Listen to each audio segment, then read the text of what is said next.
Hello everybody, welcome to Snyder's Inc. And today we have got MrBallen video, and it's gonna be an interesting one because this is one of the ones that we're behind on. We're behind on the new videos. We gotta get back into it.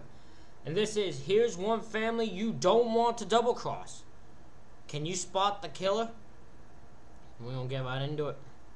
Ladies and gentlemen, hit the like button. Hit the subscribe button, comment what you think down below. If you like the channel out with a donation, if you'd like to help the channel with a donation, you can leave a super thanks or link to my PayPal's in the description. Let's go.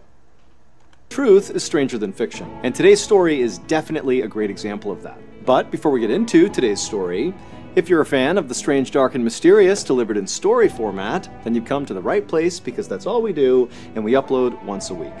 So, if that's of interest to you, please call the like button to tell them you want to congratulate the newest winner of the Best Button Award, but then before they say anything, just ask them if they have the phone number for the subscribe button. Also, please subscribe to our channel and turn on all notifications so you don't miss any of our weekly uploads. Okay, let's get into today's story. I'm very curious what you got, Mr. Ball. I'm very curious. Let me know. Tell me. Family values. I don't know what my family don't got much, but it's good. Of January 3rd, 2008, a 21-year-old man named Part Engel had just poured himself a beer and sat down on the couch next to his girlfriend to watch some TV when he heard a knock at the front door of his apartment in Pottstown, Pennsylvania. It was late, around 8 p.m., and Part was not expecting any company, and so before he got up, he looked over at his girlfriend to be like, "Are you expecting anybody?" And she looked at him and kind of shrugged, and so Part just put his beer down and stood up and walked over to the front door to see who was there. And when Part opened up the front door, he was very surprised to see his mother standing there carrying a small duffel bag. So Part's mother lived in Middletown Township, which was located about an hour and a half away from Part's apartment, and while it was not unusual for Part's mom to stay over at Part's apartment, what was unusual is her just showing up unannounced. She never did that. And on top of that, as Part is looking at his mom, he could see clearly she had been crying because her eyeliner was smudged and her face was all puffy, and so Part knew clearly, there must be a problem here. But when he asked his mother, like, "What's going on, Mom?" she wouldn't tell him. She would just say, "I have to stay with you for the night," and then before he or Part's girlfriend could do or say anything, his mom just walked inside, walked down the hallway, went into the guest bedroom, and then shut and locked the door. Look, I'd be okay if my mom's sitting there going through some shit, but you don't just walk up in my, even if it is my, you don't just stop in my apartment and just go into a bedroom and close the door. Nah, see, I can't approve of that. I wouldn't be like, I'd be like, nope, you're getting out of this place now. You're gonna at least talk to me about what the hell's going on before you decide you're just staying up at my place. And so Part and his girlfriend were left looking at each other like, what's going on here? 3 hours later, at 11 p.m., Part was in bed next to his sleeping girlfriend, just staring up at the ceiling, unable to sleep. Part was so anxious about whatever was going on with his mom because where he was staying, his bedroom, was right next door to the guest bedroom where his mom was staying, and so he already knows there's clearly some issue here with his mom, but all night he's been listening to her next door just pacing and crying in this guest bedroom, and he has no idea what's going on. But deep down, Part knew that whatever was going on, it very likely had to do with his father, whose name was Arun Kumar. Part's parents had a complicated relationship. They had immigrated from India decades earlier and had settled in Pennsylvania, where they had two kids, Part and Part's sister. Part's father, Arun Kumar, worked as an engineer at Boeing. What a name, Arun Kumar. What a fucking name. And Part's mother owned a 7-Eleven franchise. And basically, since arriving in America, the two of them had really come with nothing and had worked their way up to now to where they had a very comfortable life, kind of like the American dream, the house, the white picket fence, the kids. Hold on. I need to go back. What does... Arun Kumar worked as an engineer at Boeing, and Part's mother owned a 7-Eleven franchise. And she owned a 7-Eleven franchise?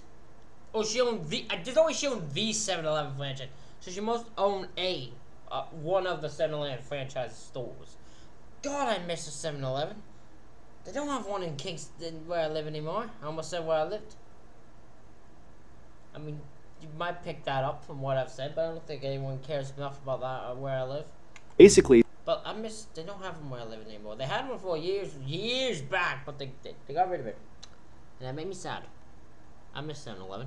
Since arriving in America, the two of them had really come with nothing and had worked their way up to now to where they had a very comfortable life, kind of like the American dream, you know, the house, the white picket fence, the kids, you know, the whole thing. And so Part had always believed that, you know, his parents, as a result of getting through so much hardship together, that they must truly love each other now. I mean, to have gone through all that together, that would certainly make two people very close. And for the most part, that actually seemed to have been the case, that his parents just got along great and were a great couple.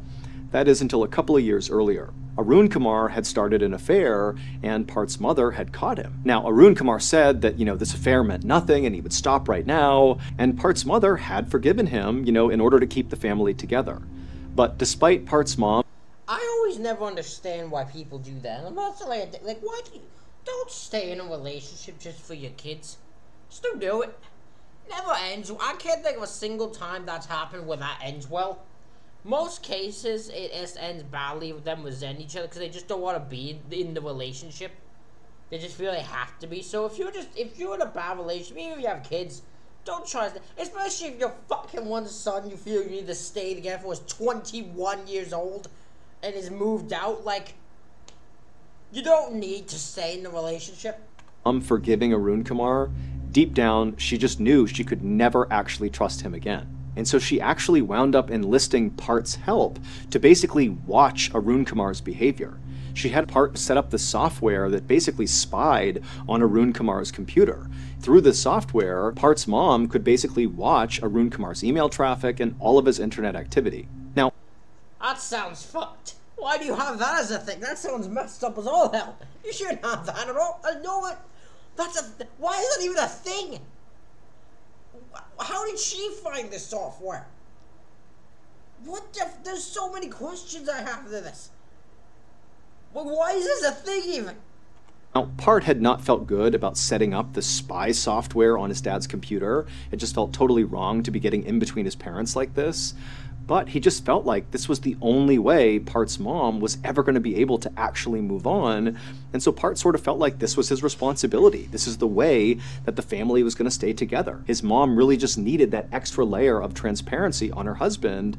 Otherwise, the family was going to fall apart. But now, as Part lay in his bed, unable to sleep, listening to his mom pace back and forth in the room next door, he began to think to himself, you know, maybe my mom found something using the software on my dad's computer. Maybe Arun Kumar had started another affair, and that was why his mom was now so upset. But just then, Part heard a new noise coming out of his mother's room.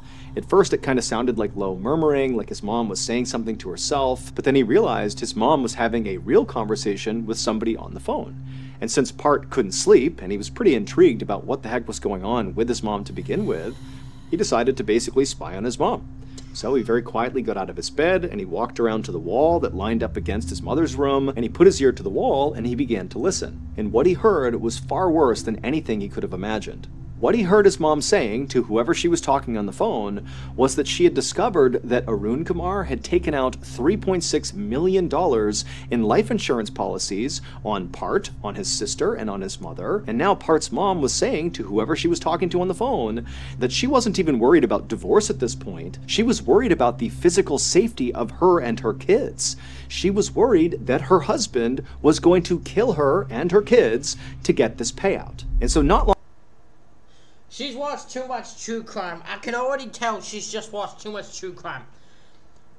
Now, I will always say this, and I've stuck by this in every video where it comes this up. You should not be allowed to get a life insurance policy out on someone without their knowledge. You can have it so if you die, someone else gets it. That's fine. And they don't need to know that they're going to get it. So that can't happen to you. But you should not be allowed to get life insurance policy for if your wife dies without your wife knowing about it. Dude, that should not be a thing that's allowed. That's fucked that that's even a possibility of a thing that can happen.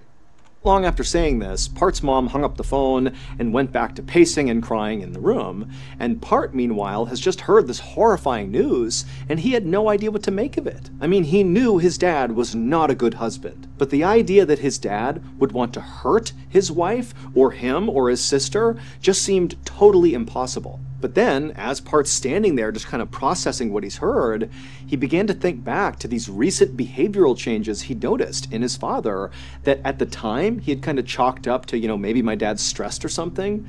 But now, given the context of what his mom was talking about, Part began to wonder if these behavioral changes were a sign of something being terribly wrong with his father. The first change that Part had noticed happened a few weeks earlier. Now, Part's dad was normally a very mild-mannered and calm guy, but a few weeks earlier, he had gotten into this vicious dispute with their next-door neighbor over the property line that ran between their two properties. It was like he was picking a fight with the neighbor or something. And then, a few days after that, one of the bathroom sinks in their house had stopped working, and so Arun Kumar got out his tools and went to go break apart the sink and put it back together again, and because he was an engineer, this was something he did. This was typical behavior. But after breaking apart the sink, basically ripping it all apart and having all the parts on the ground, Part's dad didn't put it back together. He just left all the tools and all the parts just scattered across the bathroom floor. And considering that Arun Kumar was typically incredibly meticulous and organized, and he's this brilliant engineer, to Part, seeing his dad leave this sloppy mess and this unfinished sink, it felt totally off. And that doesn't lead to murder. That doesn't lead to murder in your family. I think that's a big stretch. I think that's a big stretch to be like, my God, my father. Like, looking back, my father didn't finish that sink. That clearly means he's gonna kill up me, my sister, and my mom. I should have seen the signs when he didn't finish the sink. I should have seen it. And so standing there in his bedroom, totally horrified about everything he's heard, and, now kind of second-guessing everything he knew about his dad, who suddenly seemed like this combative, kind of disorganized guy, Part suddenly felt like, I have to learn more here. I have to figure out if my dad really is a threat. So Part quietly left his bedroom and made his way to the kitchen where his laptop was, and he loaded up that software that's... Okay, so I'm gonna say something immediately, right? This thing says, can you spot the killer? That would make me believe that it's not as easy as it seems. I already have a guess. I don't know how he does it. I have a feeling the son. Either the son takes out his father because he's so paranoid that he's gonna get killed that he gets him before he gets Avuthamar before his father gets him. Before his father gets him. Or him, his mom, and his sister are all going to gang up and plan to kill him. I don't think the father's going to be the one that does the killing. Spied on his dad's computer. And as he began logging into this program, Part was thinking, maybe I'm going to find something that will show that my mom is clearly just overreacting and misinterpreting what she's seeing, that, my dad is not, out to kill us for some insurance payout.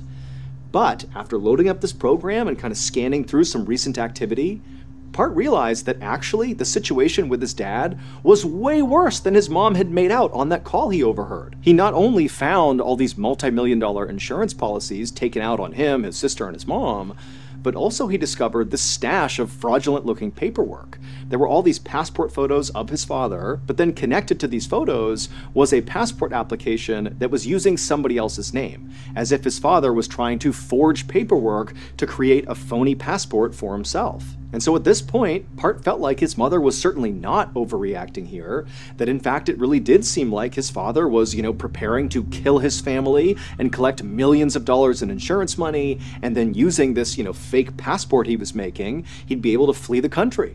For the next several days, Part's mom stayed at Part's apartment, but she barely ever left the guest bedroom. And then when she would leave the bedroom, Part would go up to her and try to ask her, hey, what's going on, without giving away how much he knew already. But Part's mom was like, nope, I don't want to talk about it, and she would just go right back in the room, shut and lock the door. And so finally, after several days of this, Part just went to his mom's bedroom door, he knocked on the door until she answered, and then before she could kind of shoo him away, he said, Mom, stop, I know what's going on, I read the emails, and we have to figure out what we're going to do, because our lives literally depend on it. I agree with you, it looks like Dad is going to kill us and then flee the country. And so Part and his mom would talk through all the details of what was found on his computer. How old's his sister? I have to know. Is his sister gonna be?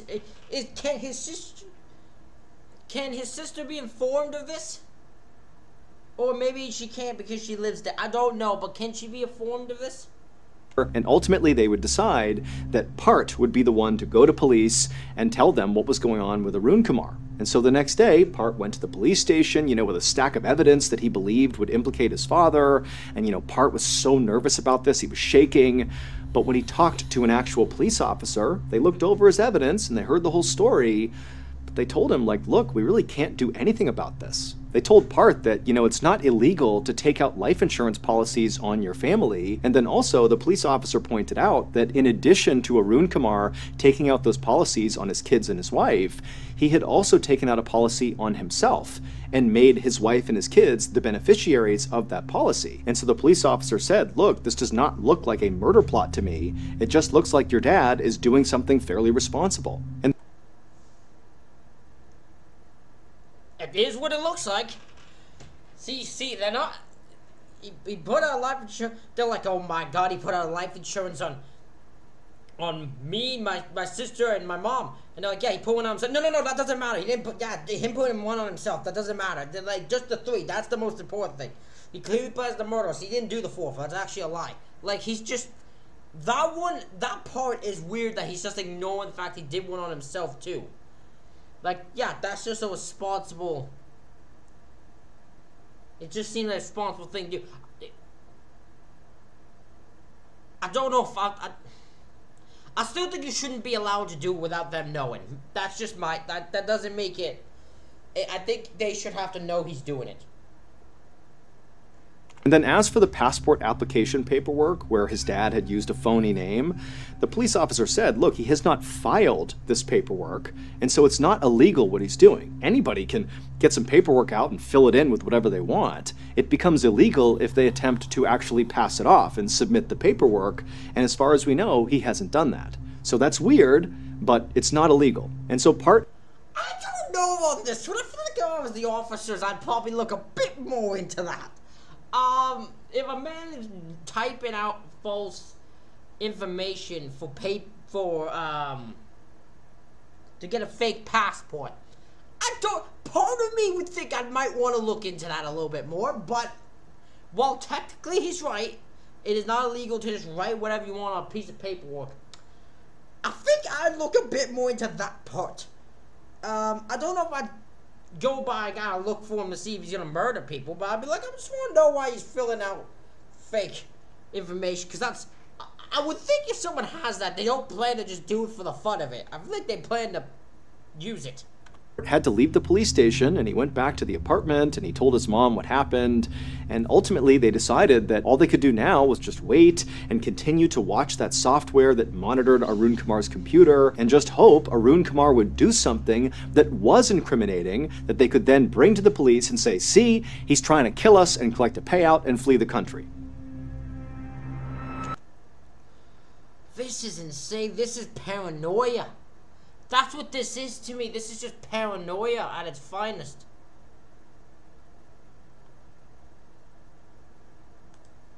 They just constantly check this up. I just find it so weird. Like, he is so... These people are so paranoid just by life insurance. And just think of this, right? This whole paranoia would not be happening if this woman was not probably 24/7 looking at her husband's shit. Looking through her husband's email and all that, and messages and all that shit, just because she doesn't trust him. And here's the thought, boys and girls. If you don't trust the person you're marrying them, don't be married still, to divorce him. Divorce him and move to that, and then stay at your fucking son's place so you won't get fucking killed. If you're so paranoid, don't stay with them just so you can be, if you don't trust them. Because she said she would never trust her husband again. She would never trust Arun Kumar again. Then don't fucking be with him. So weird. I never understand why this happens, where people are just like, I can never trust him again, that's why I'm still with him. I'm like, that doesn't even make fucking sense. I never will understand that. Software and watch what Arun Kumar was doing on his computer, All they saw was Arun Kumar was using his computer to do work emails and really basic stuff, absolutely nothing incriminating. And in fact, over these few days, Arun Kumar would actually call Part's mom to ask her when she was coming back home again, and she would tell him that basically she was going to stay at Part's place indefinitely, and Arun Kumar did not seem upset or annoyed by this at all. If anything, it just seemed like he was really distracted and wasn't actually listening to Part's mom as she was speaking. And while this did seem kind of suspicious to Part and his mom, that basically Arun Kumar didn't care that his wife wasn't coming home anytime soon, it still wasn't incriminating. And so, Part and his mom decided to just continue looking deeper and deeper into Arun Kumar's computer to see if there was anything that could begin to explain what was really going on here. And sure enough, Part dug deeper and deeper into Arun Kumar's computer, and he did discover something. Part began finding all these emails with people back in India that kind of vaguely indicated that Arun Kumar was involved in a very sketchy deal, like a business deal.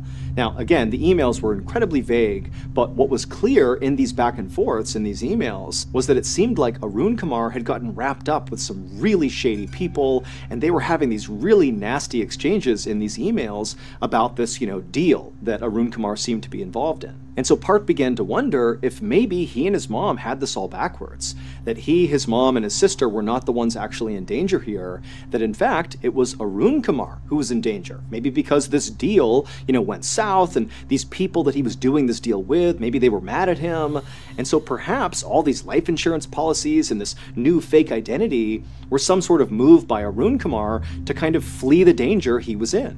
And so obviously, if this was true, this was still a horrible situation for their whole family, but it was markedly better than what Part and his mom had been operating on before, which was, that Arun Kumar was going to kill his whole family. And so pretty quickly, as a result of kind of thinking about this in a new way, Part's mother started feeling a lot better about the whole situation and actually left Part's apartment and went back to the house to go live with Arun Kumar, and Part himself. This is the most bizarrest amount of... I can't understand the mindset of either of these two. Park and his mom are both confusing the f*** out of me with their mindset. Like, I don't get it. I can't understand it. What the fuck? Himself began to think that, maybe this is not as big of a deal as we thought it was. I'm sure my dad will figure out whatever he needs to figure out here to get out of whatever mess he's in. And over the coming days, Part checked in with his mom every single day because now she's living with Arun Kumar, and she said everything was fine. And Part, he continued to check his dad's computer activity, and nothing else really popped up. It was still just the same stuff they had originally found. And so it just kind of seemed like, maybe this really is not as big of a deal as we thought it was. But on the morning of January 20th, 2008, so about 2.5 weeks after Part's mom showed up at his apartment, everything changed. On that morning, Part logged into his computer to check on his dad's computer using that software because he was still checking it every single day, and the first thing he saw was his dad had sent this email to this woman who Part didn't know, and this woman was certainly not his mother, and in this email, his dad told this person that he had a big contract coming up and he was going to make a ton of money from it, and then also at the end of this email, he told this woman that he loved her. And so right away, Part's thinking, okay, my dad is obviously having another affair because this is not my mom and he's saying he loves her.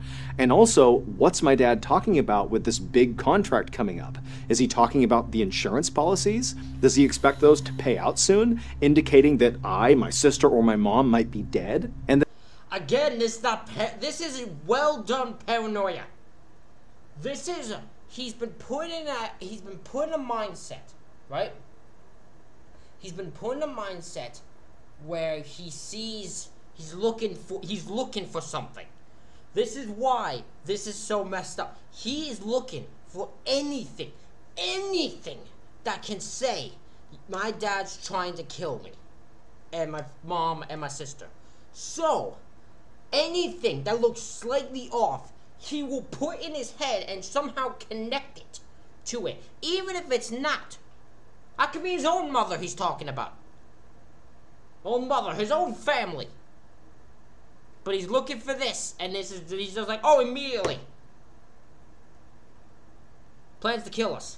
Then also, the other thing that Part noticed that morning as he's checking through his dad's computer activity is he found another message his dad had sent out recently where he communicated to somebody that his father had died. So Part's grandfather had died. And also in this message, Arun Kumar is telling this person that he's going to go to his dad's funeral alone, that his wife and 2 kids were not invited to this funeral. And so Part's reading this, and he's totally devastated by the fact that his grandfather's dead, and the fact that, he's not being invited to the funeral. But again, he's thinking, oh my gosh, is that because my dad thinks I'm not going to be alive? Is this all? This is what I'm saying. Everything looks that simple line of they will not be coming to the funeral for whatever reason he might have is immediately now, that's because we're dead. It's all because we're dead. It won't be any other reason. Connected, between the big contract and the fact that we're not going to be at the funeral? Is this my dad thinking he's going to enact this murder plot soon? Part didn't know, but he felt like he and his mom and his sister were running out of time and he needed to act right now. And so Part got off his computer, he called his mom, and they made a plan. That evening at around 9:15 p.m., Part got in his car and began driving towards his parents' house to go confront his dad. This was the plan he and his mom had come up with. Basically, his mom would stay at Part's apartment, and Part would go and tell his dad, we know about what you're doing, and you gotta stop. And even though Part was totally jacked up on adrenaline as he drove towards the house, he felt like he really had the upper hand going into whatever this confrontation was going to be. Because, number one, Part was showing up totally unannounced at night to his dad's place. I mean, his dad's going to be caught off guard when he sees him. And also, Part knew he was much physically bigger than his father. Part was over 6 feet tall and over 200 pounds, and so he had the physical angle as well. And so Part really felt confident driving towards the house that he was going to come out the victor in whatever ensued. At around 10:45 p.m., Part finally arrived in front of his parents' house. He parked the car, he got out, he walked up the front steps, and he knocked on the front door.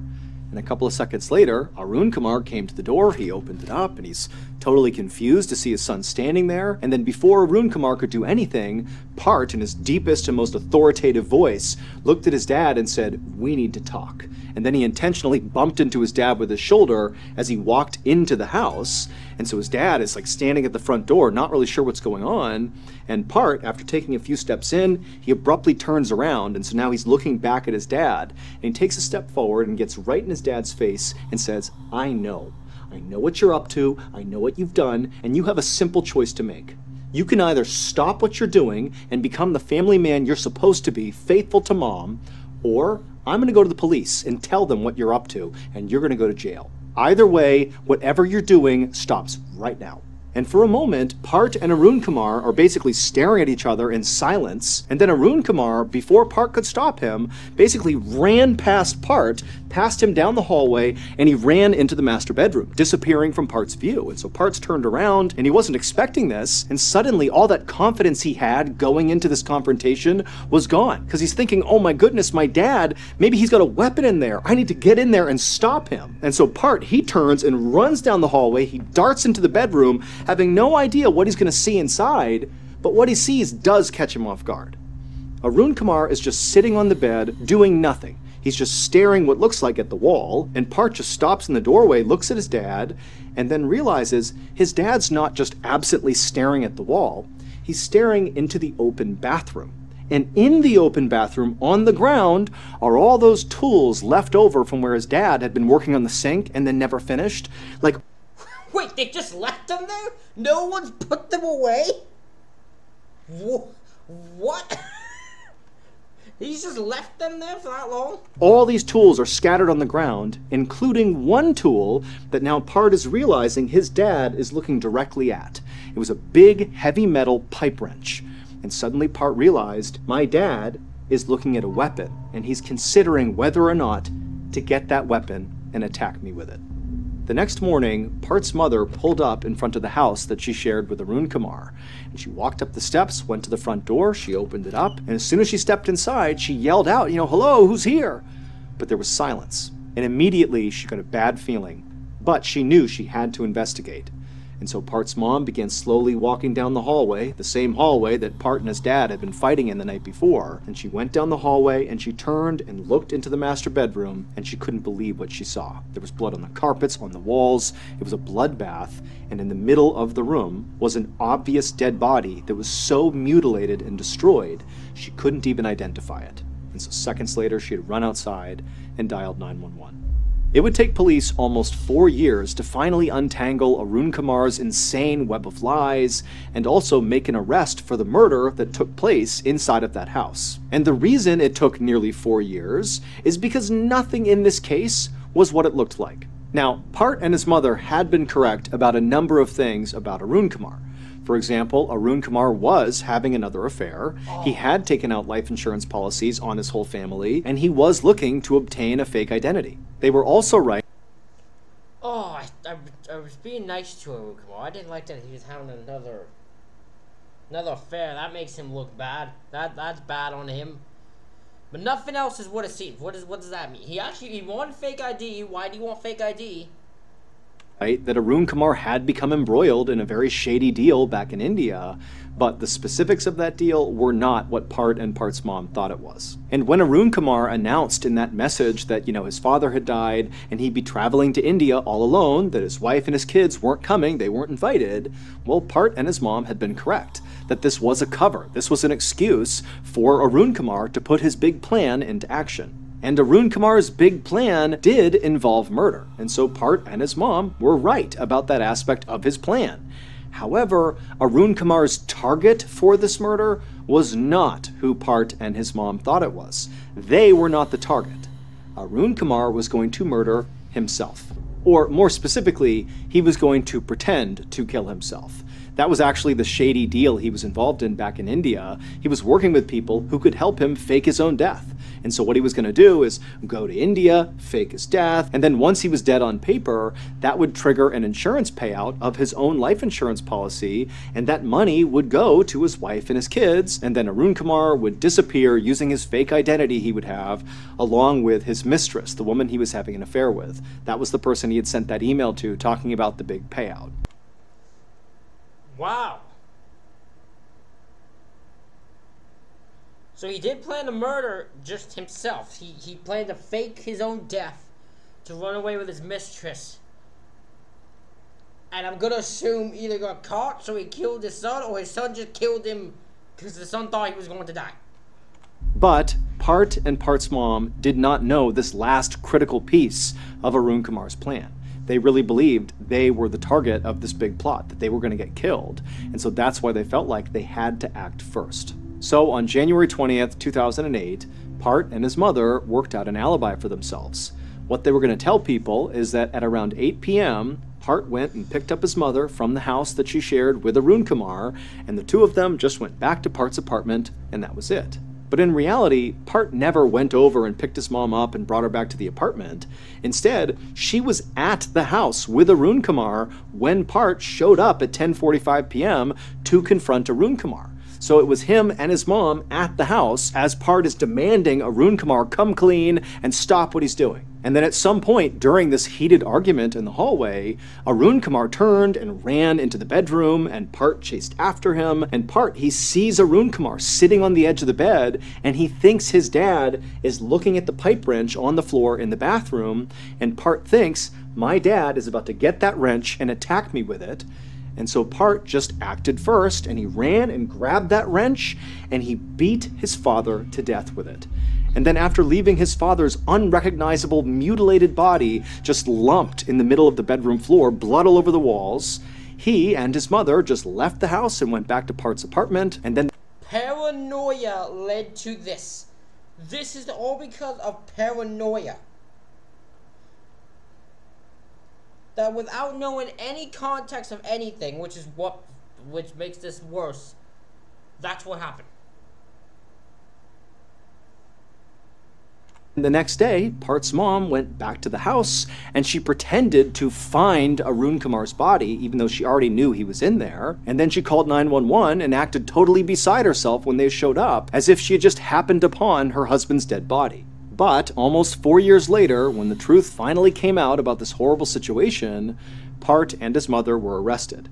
Now, both of them absolutely maintained that they genuinely believed their lives were in danger because of Arun Kumar, and they said during that confrontation in the house, Part was only acting in self-defense. He really believed his dad was going to grab that pipe wrench first, and so he had to do it before him, and that's why he killed his dad. But ultimately, Part would plead guilty to manslaughter, and he would be sentenced to 33 months in prison, and Part's mother would plead guilty to conspiracy, and she would be sentenced to 10 months in prison. Ooh, they got away lightly. They got away lightly. Jesus. Ladies and gentlemen, that is it for this reaction video. Let me know what you think in the comments. Hit the like button, hit the subscribe button. Thank you all for watching. I'll see you all for the next one.